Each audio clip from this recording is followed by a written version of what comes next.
Kang Han-yul may have been typecast as a bumbling buffoon in his K-dramas, but if you want range, his movies very rarely fail. From comedies to thrillers, he can do it all, and has a presence for one-man narratives as well. Whether it's his recent movie Streaming or the jaw-dropping Forgotten, Han-yul's thrillers are pretty underrated. This brings us along nicely to his latest Netflix movie, Wall to Wall. And does this add another feather to his cap though? Helmed by Kim Tae-jun, who is known for his iconic Netflix thriller Unlocked, Wall to Wall has all the makings of an adrenaline-filled, gritty mystery. Along with Kang Han-yul, the cast includes familiar faces such as So Hyun-woo, Yeom Hae-ran, Park Sung-il, and Kang A-sim. Wall to Wall is said to be a psychological thriller, complete with mind games, twisted schemes, and traitorous characters.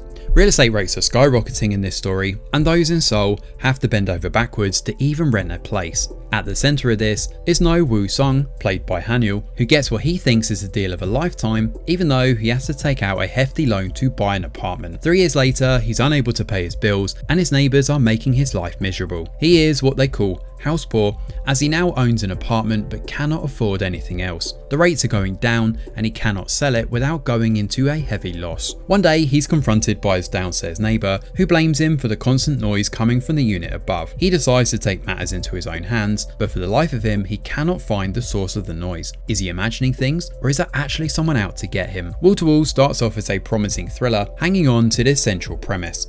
Every aspect contributes to the suspense, from the eerie percussive music and the clinical lighting to the intentional tight close-ups and literally shady lighting. Each apartment unit has a different aesthetic to represent its resident, but overall there is certainly something ghostly going on here. It is as if the building has come alive and seems inhospitable to its occupants. Like the conspiracy in the story, the very environment seems to conspire against Woo-sung. Even a most mundane act like Woo-sung gambling with crypto adds a sense of thrill and will keep viewers on the edge of their seats. The first act is basically a one-man show, and Han-yul keeps us hooked with his nervous and manic anti-hero. Right when things slow down, another plot twist shows up, and it makes for a riveting watch.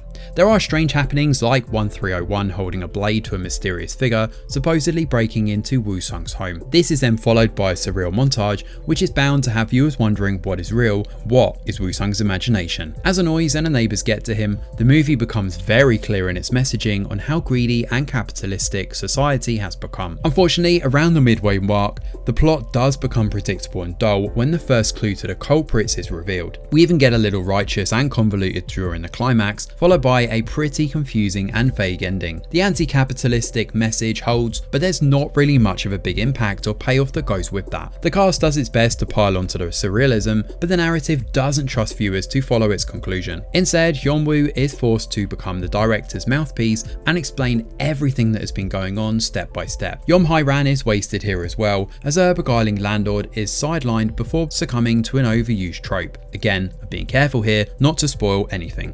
Viewers may have tuned in courtesy of the premise, which is quite reminiscent of Strangers from Hell. If you've watched that K-drama, you know that one absolutely drips in tension and atmosphere from start to finish. There are hints of supernatural elements in that one too, while the movie also takes inspiration from apartment building centric K-dramas like Happiness, Alive, or Sweet Home Season 1. The drama around apartment politics is not a new genre in K-dramas, and the limited, cramped space is perfect for thrillers and murder mysteries, along with showcasing the excellent talent that's on display in Korea. So of course, it's no wonder that expectations were high going into this one. Wall to Wall had quite the potential to amp up the psychological trauma and mind games, but it's unable to make its mind up on which route to take, as evident in the clashing motivations and the hasty resolution. While the first act is enticing and Kang Han-yul is a treat to watch as usual, the second half and its ending are bound to disappoint viewers. Overall, this is a pretty average movie, and while it's certainly not bad, at least by Netflix original film standards, it's not a great watch either. Thanks for watching, and do let us know your thoughts in the comments below. Smash a like or subscribe to the channel, your support is very much appreciated. I'm Greg Wheeler, and from all of us over here at The Review Geek, we'll see you on the next video.